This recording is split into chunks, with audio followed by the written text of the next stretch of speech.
यही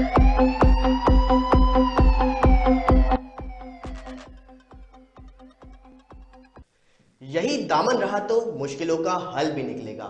जमीन बंजर हुई तो क्या हुआ, वहीं से जल भी निकलेगा।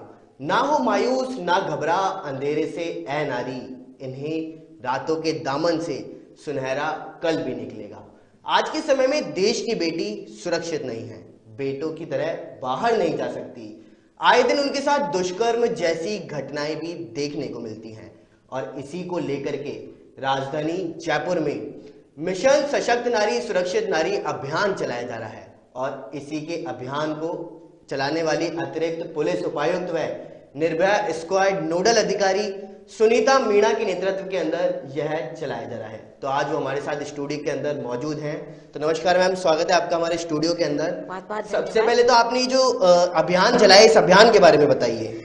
ये अभियान चल रहा है जयपुर आयुक्तालय के अंदर, सशक्त नारी सुरक्षित नारी। हम सभी का यही कहना है कि पूरे राजस्थान की जनता हमें आप पर नाज है, क्योंकि आप कहते हैं कि सशक्त नारी से ही बनेगा सशक्त समाज। तो बहुत ही शानदार तरीके से ये मिशन को हम लोगों ने शुरुआत किया। 1 फरवरी से 15 फरवरी तक ये मिशन हमारा चालू रहेगा और इसमें डीसीपी स्तर से लेके और निचले सिपाही स्तर तक का व्यक्ति भी घर घर जाकर ये अलख जगाएगा। हर स्कूल, हर कॉलेज में, हर कॉलोनी, हर सोसाइटी में रोड पर पैदल मार्च करके रैलियां निकाल कर ये अलख जगाएंगे कि हर महिला को हमें सशक्त बनाना है और ऐसा समाज निर्मित करना है जिसमें वो अपने आप को सुरक्षित महसूस करे। तो जैसा कि आप अभी बता रहे हैं कि ये अभियान 1 तारीख से चलाया गया है, तो इस 1 तारीख से लेकर के अभी तक इसके अंतर्गत क्या क्या कार्य किए गए? इसमें लगातार हम लोगों ने पैम्पलेट्स बांटे हैं, पोस्टर्स लगाए, होर्डिंग्स लगाए हैं।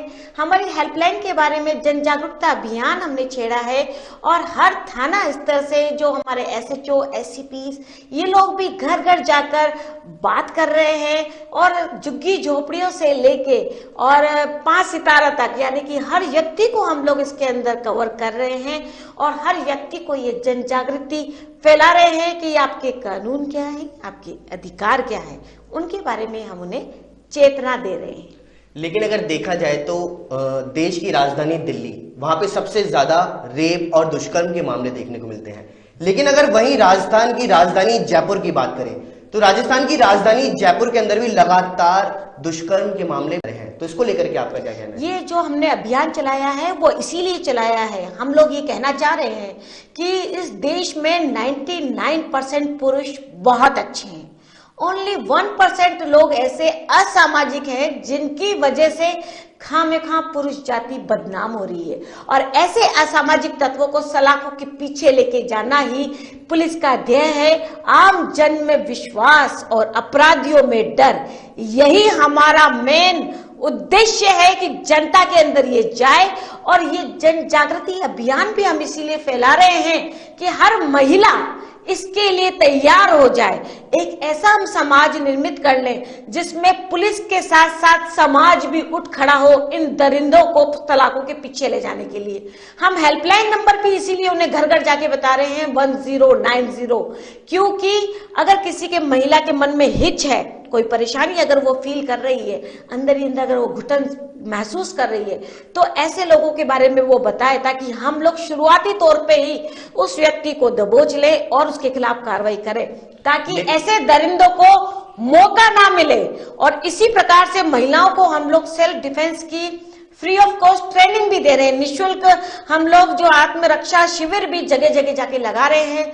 बच्चियों को भी हम लोग 10 साल के ऊपर की इनको सिखा रहे हैं। स्कूलों में जाके गुड टच बैड टच के बारे में बता रहे हैं।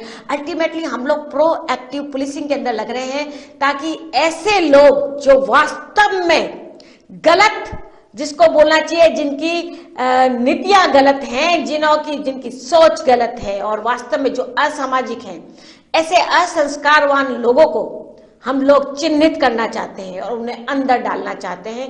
और यही कारण है कि हम हर महिला को सजग, सतर्क, सुरक्षित बनाने के लिए उन्हें सावधानियां भी बता रहे हैं। लेकिन कुछ ऐसी देश की बेटियां हैं जिन्हें अभी भी डर लगता है कि अगर उन्होंने इस बारे में शिकायत करी तो उनकी उनकी बदनामी हो जाएगी समाज के अंदर, या फिर उनके ऊपर कोई अलग से दुश्मनी रंजिश ना हो जाए उनकी किसी अन्य व्यक्ति के साथ में, तो वह इसको लेकर के कंप्लेन भी नहीं करती हैं। बिल्कुल। तो इसको लेकर के आपके अभियान के अंदर ऐसा क्या चलाया जा रहा है कि जिससे उन बेटियों को सुरक्षित रखा जा सके? जी, आपने बहुत बेहतरीन प्रश्न पूछा है कि कोई हम लोगों के मन में यही डर रहता है कि हम थाने में जाएंगे, हमारी रंजिश हो जाएगी। तो अब हमने जो आपको हेल्पलाइन बता रहे हैं हम लोग 1090, यानी कि 100 नंबर तो आप सभी को याद है ही। 100 में आप 10 माइनस करते हैं तो 90 आता है, तो इसी को मिक्स करके हमने बनाई है 1090। तो ये जो 1090 आपकी महिला गरिमा हेल्पलाइन है, ये सबसे बढ़िया इसीलिए कि इसमें अगर कोई भी आपको परेशान कर रहा है, तंग कर रहा है, किसी भी रूप में तंग कर रहा है, कोई आपको दहेज की प्रताड़ना दे रहा है, घरेलू हिंसा कर रहा है, या कोई असामाजिक तत्व आपके साथ में छेड़खानी कर रहा है, आपका पीछा कर रहा है, अश्लील मैसेज भेज रहा है, मिस कॉल दे रहा है, फ्रेंड रिक्वेस्ट भेज रहा है, ऐसा कुछ भी कर रहा है जिससे कि आपकी रातों की नींद खराब हो रही है, तो अब आपको डरने की जरूरत बिल्कुल नहीं है। आपको थाने में जाने की जरूरत भी नहीं है। सिर्फ आप इनको, हमारी जो हेल्पलाइन है, आप इसमें कॉल कीजिएगा। अभी नीचे हमारी हेल्पलाइन भी आपको फ्लैश होती नजर आएंगी, आप इन पे कॉल कीजिए। और उसका सबसे बड़ा फायदा यही है कि इसमें हम आपकी पहचान को गोपनीय रखेंगे। हम किसी को नहीं बताएंगे कि हमें कॉल किसने किया, और जो असामाजिक तत्व है, जो वास्तव में इस समाज में गंदगी फैला रहा है, उसे हम सलाखों के पीछे लेके जाएंगे।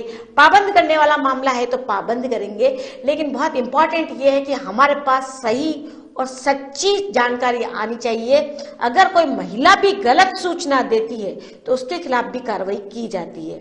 बिल्कुल आप सही कह रहे हैं, क्योंकि आज के समय में कई ऐसी महिलाएं भी हैं जो इस बात का गलत फायदा उठाती हैं और पुरुषों के खिलाफ में इसको छेड़ती हैं ताकि उनको सजा मिल सके, और उनको इससे रिलेटेड धमकाती भी हैं कि उन्हें इसके पीछे पैसे देने पड़ेंगे या फिर रिश्वत का कोई अन्य मामला भी सामने आता है।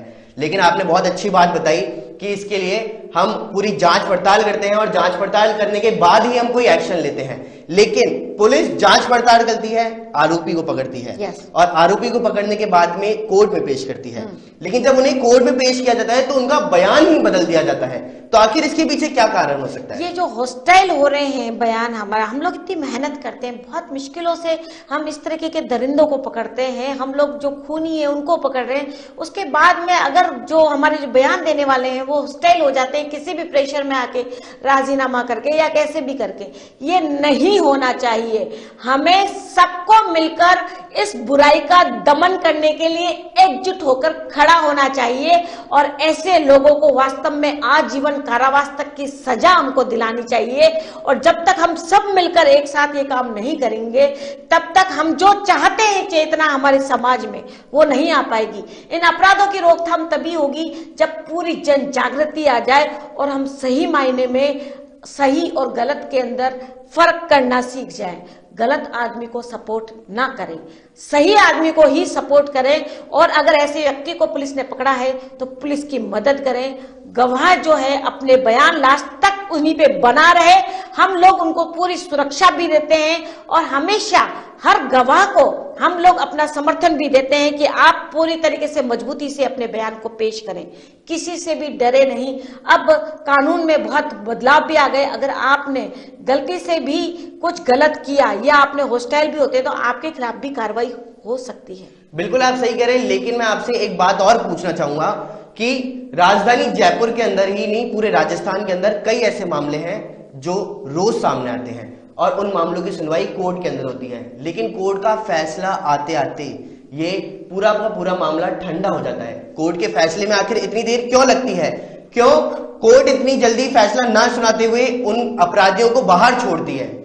बिल्कुल आप सही कह रहे हैं कि कोर्ट के अंदर जो ये फैसले आते आते तारीख पे तारीख की जो बात आती है, तो निश्चित रूप से अब काफी चेंजेस कोर्ट में भी होने लगे हैं। और अब उन लोगों ने भी चेंज किया है, क्योंकि हर जगह परिवर्तन की जरूरत है और परिवर्तन हो रहा है। अब ऐसे मामले जो महिलाओं से संबंधित हैं, ऐसे मामले जो कमजोर वर्ग से संबंधित है, ऐसे मामले जिनमें की तुरंत सुनवाई होनी चाहिए, उनमें फास्ट ट्रैक हमने जो कोर्ट है वो आप देखने लगेंगे। और अब आप देखिए कितना जल्दी इनमें फैसला भी आना शुरू हो जाएगा। इस दुनिया में देर है तो अंधेर नहीं, मतलब कि काम जरूर होंगे, और बहुत अब फास्ट ट्रैक होना शुरू भी हुआ है। निश्चित रूप से आपको देखने को मिलेंगे बहुत जल्दी फैसले, बहुत सही फैसले। और अगर जो गलत बयान दे रहा है तो उसके खिलाफ भी होती हुई कार्रवाई भी आप देखेंगे। तो निश्चित रूप से समाज में ये बदलाव जरूरी है। तो ये जो आपका अभियान चलाया जा रहा है, ये कब तक चलेगा राजधानी जयपुर के अंदर? ये अभियान अभी जो पूरा चलाया हुआ है युद्ध स्तर पे चल रहा है 1 फरवरी से 15 फरवरी तक, और उसके बाद में भी ये अभियान बंद नहीं होगा। निर्भया स्क्वाड इसको लगातार चलाएगी, क्योंकि अभी हम लोग ने कोशिश की, एक बड़ी टीम, एक विशाल तरीके से पूरे पुलिस परिवार को हमने इसमें झोंका है ताकि हम जन जन तक पहुंच सके। उसके बाद में हम लोगों ने इसमें साथ ही हमने निर्भया महिला मित्र भी बना रहे हैं, हम निर्भया सहयोगी भी इस पे बना रहे हैं। हर निर्भया स्क्वाड एक व्हाट्सएप ग्रुप बना रही है अपनी बीट का, अपने थाना स्तर का। हम लोग अब उन लोगों से लगातार जुड़े रहेंगे। जो भी कानून में संशोधन है, जो भी जानकारियां हैं, जो उनके अधिकारों के बारे में बात है, उन सबकी जन जागृति हम लगातार व्हाट्सएप और अन्य ऐप के माध्यम से भी उन्हें लगातार देते रहेंगे, अपडेट करते रहेंगे। और इस जन जागृति अभियान को पूरे साल भर हम लोग चलाने वाले हैं, क्योंकि ये चीज अभी एक शुरुआत मात्र है। और अभी तो ये कहना चाहिए कि ये तो ट्रेलर है, पिक्चर अभी बाकी है। बिल्कुल, आप बिल्कुल सही कह रहे हैं कि ये तो एक ट्रेलर है, पिक्चर अभी बाकी है। तो अब देखते हैं कि इस आने वाली पिक्चर के अंदर और क्या क्या बदलाव हो सकता है, और निर्भया स्क्वाड टीम के द्वारा आखिर देश की बेटी सुरक्षित महसूस करती है या नहीं। तो इस खास मुलाकात के अंदर बस इतना ही। देखते रहिए साधना न्यूज। नमस्कार। नमस्कार। विधानसभा का बजट सत्र कल से शुरू हो रहा है। बजट सत्र में कोरोना प्रोटोकॉल को ध्यान में रखते हुए सारी व्यवस्थाएं की गई है। विधानसभा में विधायकों के बैठने की व्यवस्था में खास बदलाव नहीं है।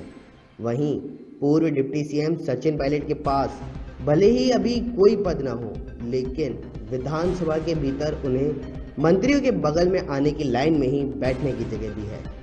साथ ही साथ सदन की लॉबी के entry gate face detection centre से खुलेंगे, मतलब विधायक के अलावा कोई लॉबी में नहीं जा सकेगा। सचिन पायलट की बगावत और फिर सुलह के बाद बहुमत साबित करने पिछले साल 14 अगस्त को बुलाए गए विधानसभा सत्र में उन्हें पीछे किनारे पर बैठने की जगह दी गई थी। उस वक्त सीट बदलने के मुद्दे पर सचिन पायलट ने सदन में कहा था, जो सबसे मजबूत होता है उसे ही बॉर्डर पर भेजा जाता है, मजबूती से सामना किया जाएगा।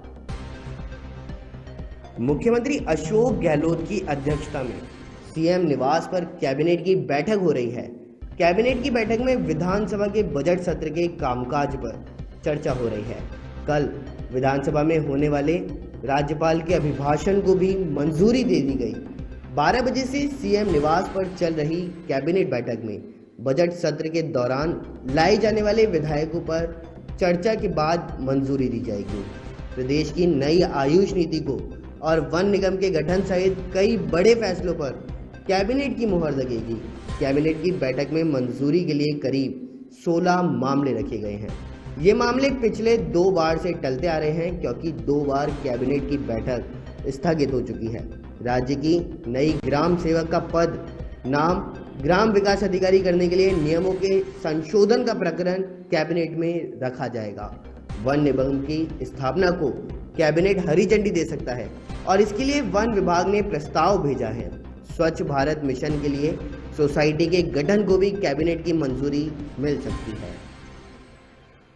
कांग्रेस नेता राहुल गांधी के राज्य दौरे व विधानसभा के बजट सत्र से पूर्व गहलोत कैबिनेट की आज मुख्यमंत्री आवास पर बैठक हो रही है। बैठक में बजट सत्र में रखे जाने वाले विधायकों को विचार विमर्श कर मंजूरी दी जाएगी। इसके अलावा कैबिनेट की बैठक में राज्यपाल के अभिभाषण को भी मंजूरी प्रदान की जाएगी। कैबिनेट की इस बैठक में विधानसभा सत्र में तीनों संशोधित कृषि बिलों का नए सिरे से फिर से सदन में रख जाने के मुद्दे पर भी चर्चा की जा सकती है। मौजूदा स्थिति में कृषि के तीनों संशोधन बिल राजभवन में अटके हुए हैं और कैबिनेट की बैठक के लिए करीब 15-16 प्रस्तावों को कार्यसूची में शामिल किया गया। इन प्रस्तावों में ग्राम सेवक का पद नाम ग्राम विकास अधिकारी करने, राज्य की नई आयुष नीति, वन निगम की स्थापना, स्वच्छ भारत मिशन के लिए सोसाइटी, अंबेडकर पीठ को उच्च शिक्षा विभाग से लेकर फिर से सामाजिक न्याय व अधिकारिता विभाग को सौंपने और चिकित्सा सेवा नियम, महाविद्यालय शाखा संशोधन नियम पर विचार जैसे मामले शामिल हैं। मुख्यमंत्री की अस्वस्थता के कारण 2 बार पहले भी कैबिनेट की बैठक को स्थगित किया जा चुका है। एयरपोर्ट्स की सुविधाओं को लेकर के किए जाने वाले सर्वेक्षण के परिणाम जारी किए हैं। इसमें एयरपोर्ट अथॉरिटी के स्वामित्व वाले देश के 22 एयरपोर्ट्स को शामिल किया गया। देश के एयरपोर्ट्स की गुणवत्ता को लेकर यह सर्वेक्षण हर 3 महीने में किया जाता है। सर्वेक्षण एयरपोर्ट काउंसिलिंग इंटरनेशनल द्वारा किया जाता है। अक्टूबर से दिसंबर 2020 की तिमाही के सर्वेक्षण के जो परिणाम आए हैं, उनमें जयपुर एयरपोर्ट की रैंक एक बार फिर नीचे चली गई। कभी अपनी श्रेणी में विश्व का नंबर 1 एयरपोर्ट रहा, जयपुर एयरपोर्ट अब लगभग हाशिए पर है। वर्ष 2015 और 2016 के वार्षिक सर्वेक्षण में जयपुर एयरपोर्ट को विश्व का नंबर 1 एयरपोर्ट चुना गया था। 20 से 50 लाख सालाना यात्री भार वाले एयरपोर्ट की श्रेणी में यह अवार्ड मिला था, लेकिन अब लगातार 4 साल से जयपुर एयरपोर्ट पिछड़ता जा रहा है। 2017 से 19 में जयपुर एयरपोर्ट सर्वे में काफ़ी पीछे रहा। 2020 के कुमुलेटिव परिणाम आने अभी बाकी हैं, लेकिन वर्ष 2020 के अंतिम त्रैमासिक परिणामों में जयपुर एयरपोर्ट सुधार के बजाय पिछड़ता हुआ ही नजर आया है। राजस्थान की तमाम बड़ी खबरों में बस इतना ही। देखते रहिए साधना न्यूज़। नमस्कार।